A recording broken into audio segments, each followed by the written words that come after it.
What's up, Team Diadem? We're back in the Courtside Sessions studio for another podcast episode. As you guys know, this is for junior players, parents, and coaches, and anybody that wants to get some inspiration from guys that have been there and done that. And we're here with the perfect guest, Chris Marquez. How you feeling? Great. Thanks for having me today. Yeah, 100%. Thanks for coming down. We're in South Florida, and you came all the way down from the Tampa area? Yes, St. Petersburg. That's great. And so one of the interesting things that I think you're able to hit on is you were a junior player, a college player, and you've done a lot of high-performance coaching. You've been a tournament director, a lot of stuff in tennis that I think people can take some bits and pieces from. Yes, it's been a great journey, and I've always loved tennis, and I think you have to have the passion to love tennis to kind of hit on all those marks. And that was one of the goals of my life is once I knew I was going to take the career in tennis, that I wanted to pretty much cover every piece of the pie.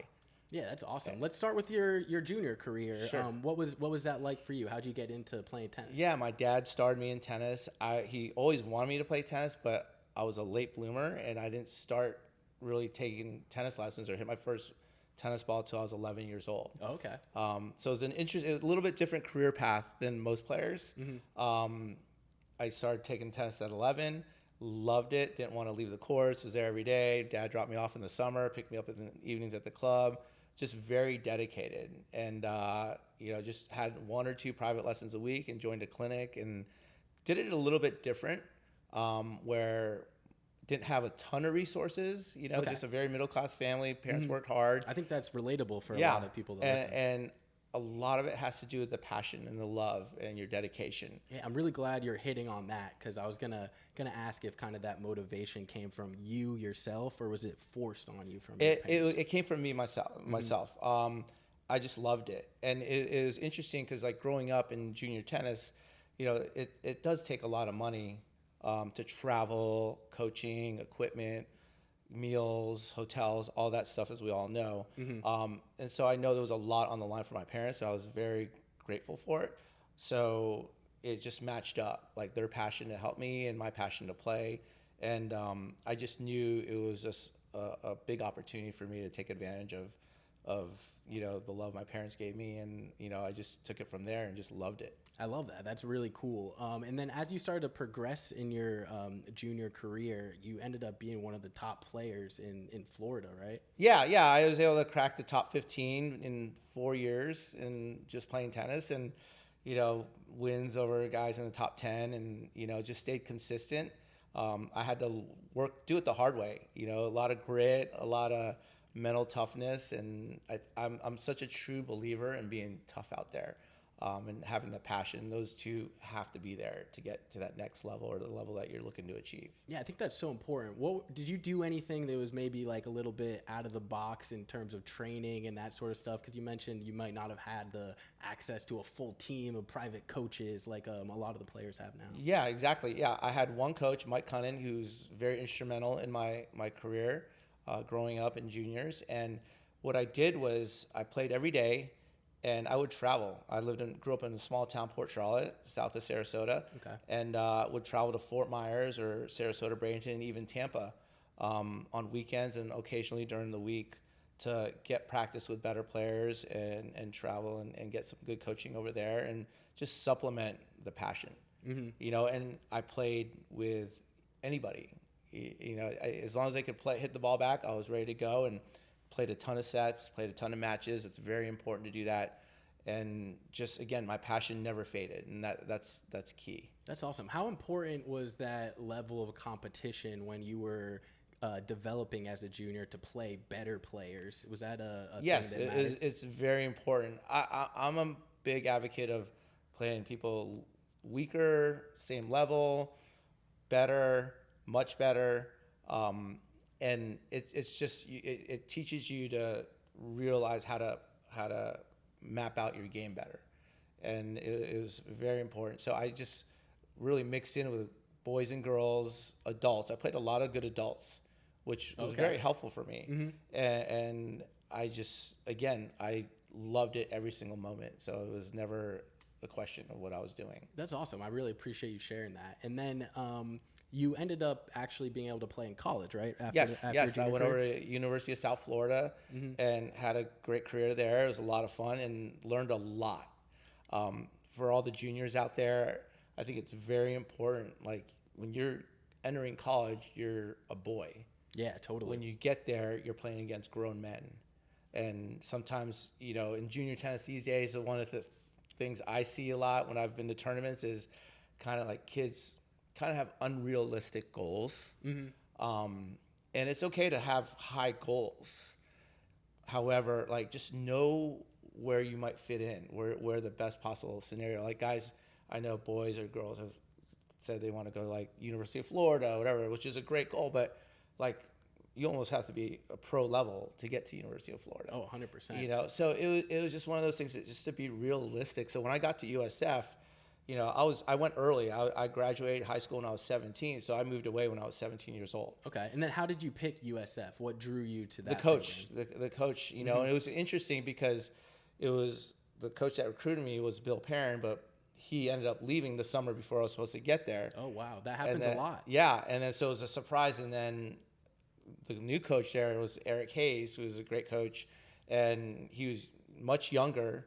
And he came from Clemson University with Chuck Creasy, who is, a diehard coach who just, kind of like the Bobby Knight of tennis. Yeah, totally. So it was like a shock for me. But I can tell you what, like, you have no choice but to grow up and tough it out. And that's what I did. I remember we had Morning Madness, which is track workouts at 5:30 a.m. And it was like not just like a run around the track. It was like, 440s, 880s. It was just to weed out and see who's tough. And I'm competing against grown men, on my team. There was a couple freshmen and maybe 3 freshmen on the team, and it was probably the hardest thing I've ever done in my life. Wow! But you had no choice but to get through it. So it taught me the discipline, the motivation, not to give up. Even like you're on the side of the track like puking your brains out. It was that's very real.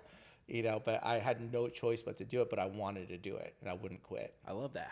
How do you have any advice for players that are kind of entering new environments and facing that type of adversity, of ways that they can kind of overcome that and thrive? Yeah. I think a big important thing is you train for that. It doesn't matter. Like talent is nothing without toughness and a good attitude. So just because you're good, like put yourself in tough situations. Like I think one of the most important things for players is to be able to perform when you're unhappy. Yeah, totally. When you don't get what you want, right? If it was my choice when I was out of breath, like I wanted to sit down and have a Gatorade, but I had no choice but to perform. So continue to put yourself in uncomfortable positions and be okay with it, and find a way to kind of just get tougher. And I always tell my players, embrace it. Like if you embrace it, you're going to get better. But if you cry about it or have a bad attitude, you're setting yourself up to fail. And I'm like, as long as your goals have to, your attitude has to align with your goals. There's several players I've had in the past where I'm like, you want to go to SMU or, Tennessee or these schools, but your attitude's not aligning with the work ethic that's demanded there. So just have that in mind and just work on being able to be a great competitor on and off the court, compete, be flexible. When you get to college, it's not about you. Yeah, that's the one thing. And tennis is such a singular sport. So when you go to college, it's about the team. If you're a big fish in a little pond, everyone's like, what can you do for me? Like I'm a stud, I'm good, I was a top junior, but like once you get there, it kind of means nothing. 100%. I think that's more prevalent now, even with the NIL and all that sort of stuff. So what was your transition like, playing juniors by yourself kind of, and then getting into that team environment? Was it something that you embraced and loved, or did it take some time? I actually did, because I was so excited to play college tennis and be part of a great program. And like I embraced the whole culture of the team. And, there weren't many Americans on my team. As we know, college tennis is filled with internationals. Definitely. And I see both sides to that, but the coaches got to win. If they don't win, their contracts don't get renewed. And, I hear all the gripe about we need more Americans. And I completely agree with that. However, these foreigners or internationals that come in and play, they're hungrier, and I saw that. So and I wanted to be part of the team so bad. I was like so excited about it, and I embraced it. So like everyone on my team ended up embracing me very easily. Oh, that's awesome. Very supportive, and they knew I wanted it, and we all got along. And team culture is huge. You get put in a setting where you have to get along with 7 other individuals and a few coaches and the whole administration. So it's completely different than you, your mom and dad, your coach, and your couple hitting buddies that you have growing up as a junior. So you're forced to mature. You have to be ready for it, and you cannot think of it as in a selfish way. Yeah, I appreciate you sharing that too, because I think that's a tough transition for a lot of players getting into college tennis, and it's a whole different ball game. Really. It's completely different than junior tennis. It really is. I mean, you're doing the same thing. You're hitting a tennis ball. You're trying to win matches, but you have to learn how to be a team player. And a lot of things is like if you're not playing, you can still help your team out. And like individual junior tennis players don't realize that. You might be injured, but you could be on the sideline. But if you're not cheering for your teammates or like showing emotion, you're not helping your team. And again, that comes back to being selfless. Yep. And it could be literally eye contact with your teammate and 3 come-ons in the third set, and that pushes them over the hump. And you actually contributed to the win, even though you didn't hit a tennis ball that day. So there's a lot of different variables that go into college tennis versus junior tennis. Yeah, definitely. I appreciate that perspective. And then during your college career, did you start thinking about what am I going to do after this? Sure. Yeah. I think every junior player that gets to a high level like thinks or wants to be a professional someday. Definitely. When I was growing up, when I was like 15, 16, I was like, man, I'd love to play pro after. But once I got to college, like I started realizing, I'm like, if you're not dominating college tennis, it's gonna, to play pro tennis is probably a little bit unrealistic, So I just want to continue to improve, graduate, which I did, which was fun, and just be more of a realist. I think that's an important perspective to have, especially with a lot of people really don't understand the grind of pro tennis, playing futures, challengers, and trying to work your way into actually being able to build a career that you can sustain. Yeah, and it's tough. Like you got to stay healthy. You have to have the resources, the finances, the support team, a coach, that's flexible because you're traveling. You want to have people to travel with to cut down expenses. So it's a whole nother learning aspect of the tennis culture, tapping into the pros and different from juniors. Your parents aren't there all the time. Yep. Your mom's not going to fill up your water bottle or take you to Panera Bread, which every junior player in the country goes to.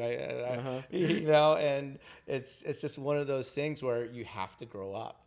And don't get me wrong, like I think it's such a valuable experience for when players turn professional out of college or even out of juniors, because that's your degree.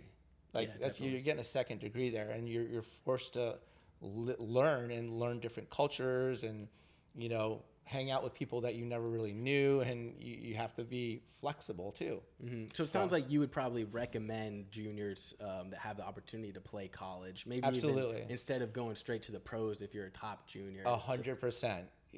100%. I think unless you're number one in your federation, you got federal backing or federational backing, and you're maybe top 2 in your federation or top 3 in your federation or your country, and if you don't have that, then I highly recommend going to college, even if you are that. Yeah, definitely. A lot of the top U.S. juniors I grew up with that were number 1 or number 2 in the country went to Georgia, Stanford back then. Those were the powerhouse, still are, but it's a different variety. There's so many great schools out there now.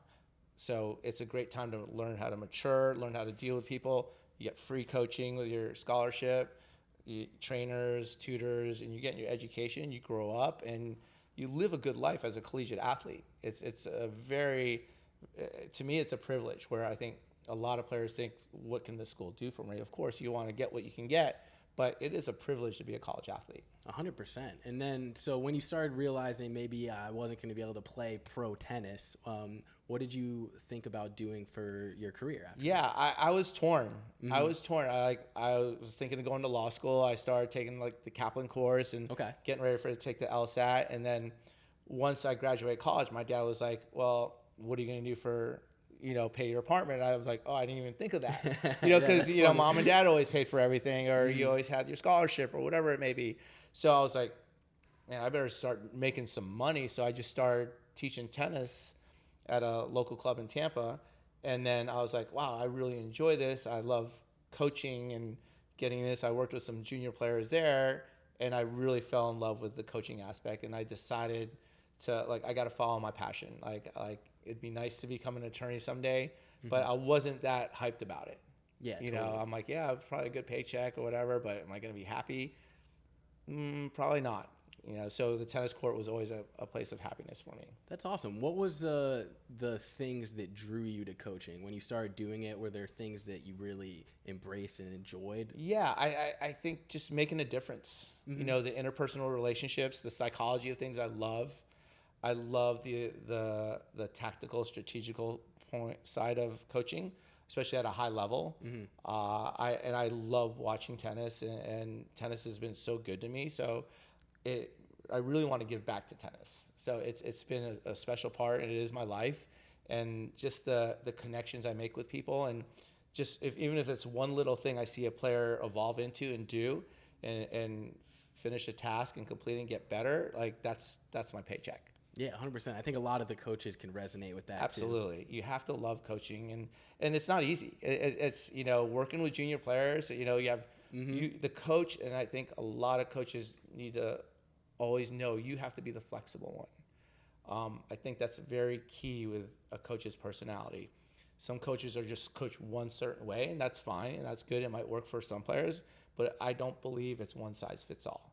I think you have to be flexible depending upon the player's character, the player's attitude, their personality, and know when to speak and when not to speak, and know how to speak it, and when to intervene. And sometimes you got to just let them sit on their issues on the court a little bit to see if they can grow, and then you point that out at the end of the day or at the end of the practice. 100%. And I think that that's kind of an interesting concept on the flip side for a lot of players and parents trying to pick a coach. Do you have any advice for how they can kind of try to match up and find the best coach for their kids? Yeah, I think you just got to know your kid's personality, know the coach's personality. Obviously, you want to know their coaching background, what they've been able to accomplish and do, and who they've worked with. That's always important. But I think the biggest thing is just a personal connection. You know, will your child identify with that coach, and will everything resonate the way you want it to? You know, sometimes kids don't really perform under high intense pressure. You know, yelling or screaming, or just like the stress of a tennis court where like they feel like they can't make mistakes, you know. And you know, there's coaches out there like that, and they're great coaches. However, again, the coach has to be the flexible one. So I really think you need to find a coach that's very flexible, that your child can mesh with, that has the knowledge, than just showing them how to hit a forehand. I think a lot of it is helping your child grow with a good attitude and work ethic. And at the end of the day, they have to be able to compete. So you have to instill that. They're still growing. They're still kids as junior players. So you have to try to have a coach that's going to help them evolve into a tennis high-level playing adult to get 100%. to college tennis. And I think that's the cool thing about tennis, too, is it can be a lifelong game that you can play forever. Absolutely. I work with adults, too. So, Yep. And they're still like, you know, at 55 or 65 years old, everyone's still trying to get better. And you have to just kind of know the player you're working with, you know, and if you can see that and understand their abilities and what their ceiling may be. There's great tennis players out there who are top juniors who might not be the best athletes. Oh, You know, and then you have the same where the top tennis players are tremendous athletes, you know, and the ones I love them both. The ones that aren't the best athletes are usually tougher on the court, a little more mentally tougher, because they have to work. It's more blue collar for them. They have to play longer points. They have to grind. They have to like get dirty on the court, you know, like just running everything down, where you got a kid that's more athletic, can kind of put balls away from different parts of the court. They rely on their talent a lot, which is great. But I think if you can just combine both, and just the understanding of how to develop and play your game to the best of its ability, but have both, like know what your strengths and weaknesses are. But again, I always stress the attitude and toughness. Yeah, If that's not there, nothing is really going to grow. And we're talking a lot about toughness. Is there anything that you do as a coach to help your players get tougher and embrace that mindset? Yeah, every day. I try to challenge them, and sometimes I tell them if they're doing really well, like it's great, and you love that, and the parents love that. However, when that starts happening, you're doing your job, but now you got to make it tough. Like those times where I've had my players, I'm like, all right, today, you've had a great 3 days so far, big tournament coming up. Let's get uncomfortable today. Mm-hmm. Practice is going to be very uncomfortable, whether you feed a ball differently or you do the drills differently, or there's a little bit of running involved, whatever it may be. I think it's very key for players to develop under pressure. Good pressure. There's bad pressure, good pressure. As long as they understand what the goals are and what they can achieve at the end and just fight through it, that's the biggest thing. 100%. And I think that speaks to a lot of what you were talking about when you made the leap to college to train for those uncomfortable situations. Yeah, I'd say you're hitting the ball great. My goal in this drill is to make you hit crappy. And let's see if you can fight it and come back and play good tennis, whatever the drill may be. And one thing I think is very important is like juniors these days get set in the mindset of like, I have to hit with somebody good or somebody that hits a great ball. Like, yeah, it's nice and I'm all for that and you want that, play with better players, so to speak. But like, let's play someone that like chips the ball at you, that has a good drop shot. Yep. That's going to loop the ball a little bit more, take you out of your comfort zone. That's not going to allow you to look good on the court. Because once you do that, then you're filling in the gaps. 100%. Now, another thing that I know you did a little bit was the Clay Court ITA Tournament. Yes. Talk a little bit about that and how you got that started. That was a great event. And a very good friend of mine, Tad Berkowitz, who is a top U.S. junior, and he was a great college coach at Arizona. We were just having a beer one day, and he's like, we should do a tournament at your club. It's the perfect setup, blah, blah, blah.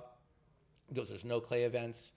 And I'm like, that's such a good idea. I'm like, let me think about that. And I thought about it, and like, we have the courts, we have the great facility. It's a beautiful country club, beautiful community, and came up with this idea to do this clay court event, do men's and women's, singles and doubles.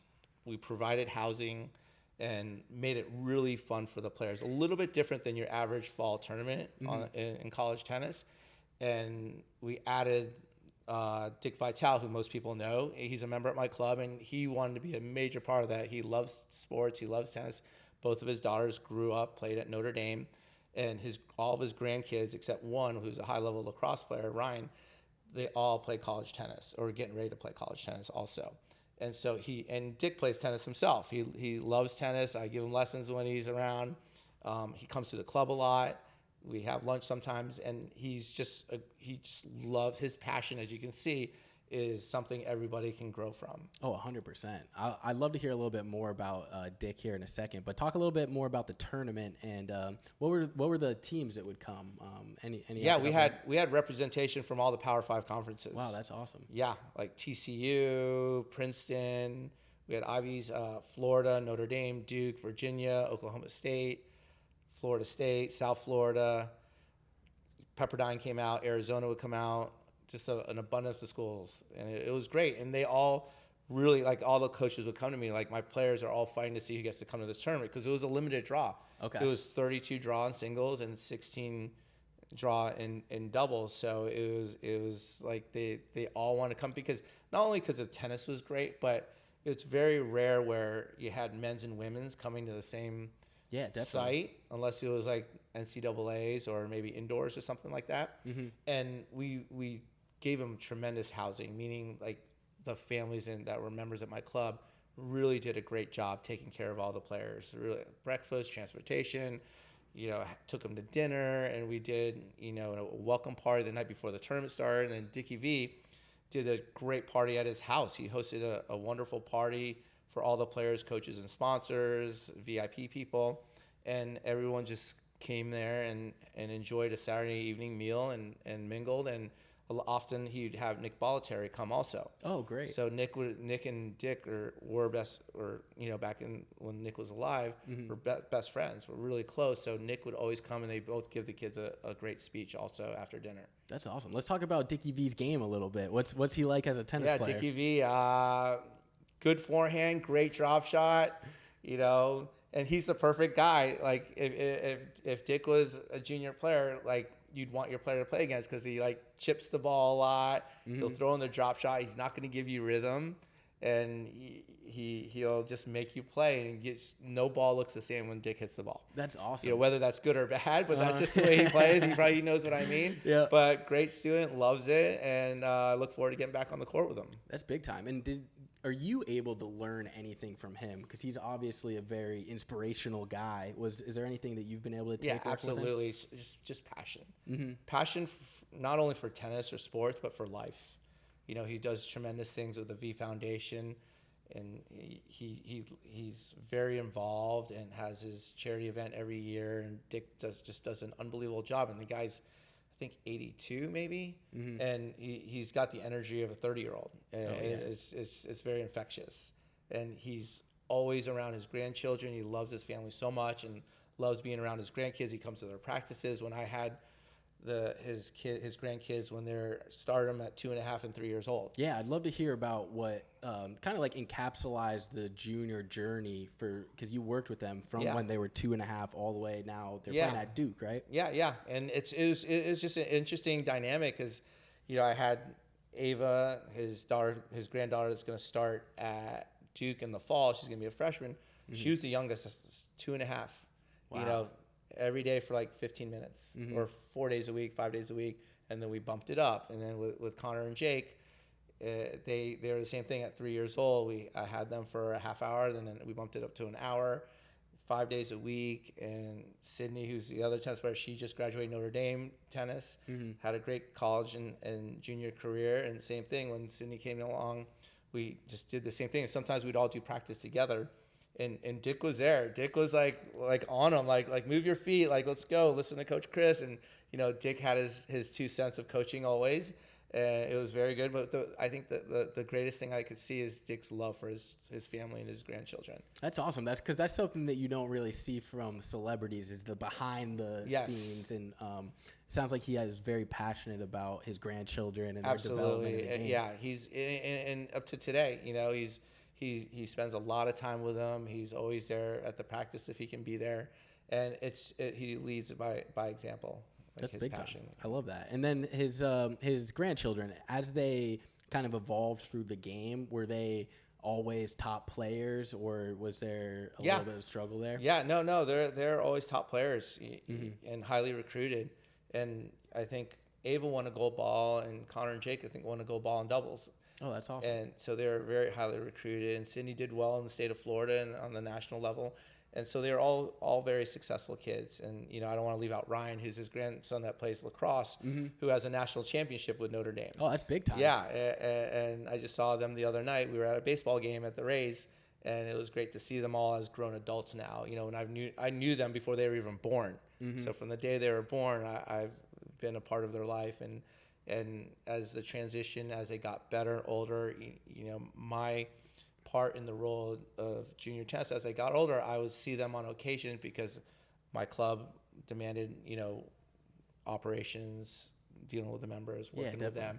So we always stayed in touch, and I would get on the court with them whenever we could. And they had other tremendous, great coaches who helped develop them and get to that next level also. That's really cool. And I think you could probably speak a little bit on working with those really high performance players that are going on to play at that next level. What advice do you have for coaches that are working with players of that level and that caliber to help their game progress? Yeah. I think a lot of it's just communication and comfort. I think communication is huge. Yeah, and I think if a player feels comfortable and they're relaxed when they come to practice, and again, that's part of coaching. It's just not the X's and O's when the ball's moving on the tennis court. A lot of it has to do with when you first meet them. I just started working with a new girl last week who's going to go on to play D1 tennis, and we're getting to know each other, and she's really enjoying it. I'm really enjoying it. Great kid. And I think a lot of it is just taking the time to get to know the player as a person. Yeah, talk a little bit about that relationship building. How do you get to know them? What do you do? Yeah, I just ask them a lot of questions, a lot of conversation, make them feel comfortable. And I think humor is a good way. Definitely. Anytime you smile, it's a release of tension. It's a very, very tool that's not as used as much, I think. And a lot of chit chat, when we take short water breaks or they're warming up. And I'm not always asking questions about tennis. I'm like, how was your day? And I really want to know. And it's none of it's fabricated. It's all genuine. And the tone is very important. Definitely. And you can always tell, like, by a player's demeanor, like when I was traveling on the tour a little bit or traveling with players to international tournaments and nationals, like at breakfast, you could always tell how your day's going to go or how it's going to start. And you take mental notes. Is this person quiet? Are they talkative? Or they just seem a little bit on edge? So you take those cues and then you manipulate the practice session according to those cues. You have what you want to do. However, you might have to be a little more lighthearted in the beginning, get them to relax a little bit more if they feel uptight. I mean, I always tell my players, look, when you get to college, like, you got to check your issues at the door. When 100%. You walk through that gate at practice on those tennis courts, whether it's you feel like you didn't do good for a test, or you didn't sleep well, or boyfriend girlfriend issues, or whatever it may be, check your bags at the door, and you need to give all you have to that team. And if you can do that, you're going to do well. You're going to succeed. 100%. And I think my last question for you is, in your professional career, are there things that have impacted you that you learned from playing junior tennis that kind of make you a better coach, better guy in business, any of those sort of things? Yeah, I just think overall is just hard work. Yeah, definitely. Yeah, hard work. Like, it's nothing's going to come easy. Nothing's going to get handed to you. The NIL, these kids are making a ton of money now, and it's great. However, it's at the same time can be, detrimental to their development because there's so much distraction. For me, like, I think just being focused, and again, I bring it back to passion. Like, once your passion starts diminishing, it's probably time to start thinking of something else. And I get it. Like, you could have the worst day or have a bad loss in junior tennis. Everybody has bad losses where, like, I'm quitting, I'm not going to, rackets are broken and parents are screaming and kids are crying in the car, whatever it may be, and that's part of the deal. That's part of the journey. Embrace the journey. No, not every day is going to be a ray of sunshine, and learn how to manage your B game. And one thing I stress so much about the B game is, we all want to play our A game. And how many times do we walk on the court or walk off the court? We're like, God, I played so good. I was just moving. My serve was on. My forehand was great. I was moving the patterns around really well. And that's going to be a rare time. Like, your B game shows up most of the time.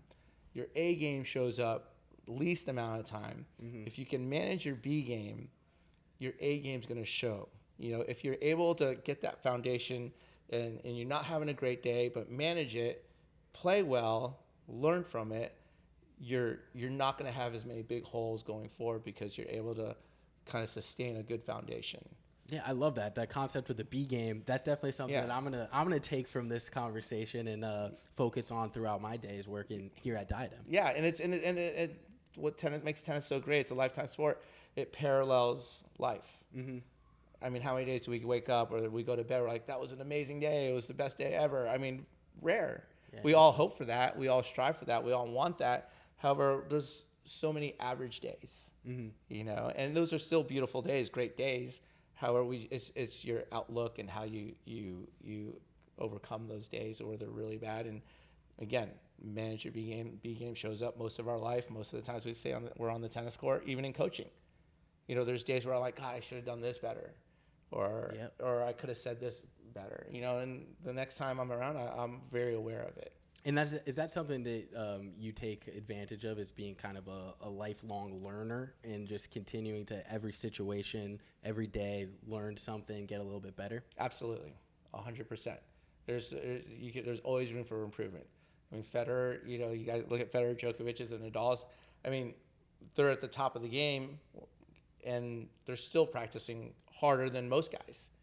you know, and again, a lot of it's detail oriented. You know, the way you prepare yourself for tennis matches shifts as you get older, as you get better, as you get maybe coming back from injury. So you always have to monitor that correctly and know how to manage the pathway for that. 100%. And I'm sure we could sit here all day and talk about this kind of stuff, but we'll wrap it up for now. That was another episode of Courtside Sessions, and I'm really thankful that Chris took the time to come down and talk with us and hang out in South Florida. Yeah, thanks for having me. We'll do it again. Yeah, 100%. Thanks. Appreciate it. Thanks. See you guys soon. And as always, special thank you to our production team for everything they do to make this possible. Special shout out to our intern, Emily, who's working the audio today. Absolutely crushed it. Keep your eye out for more Courtside Sessions episodes coming your way.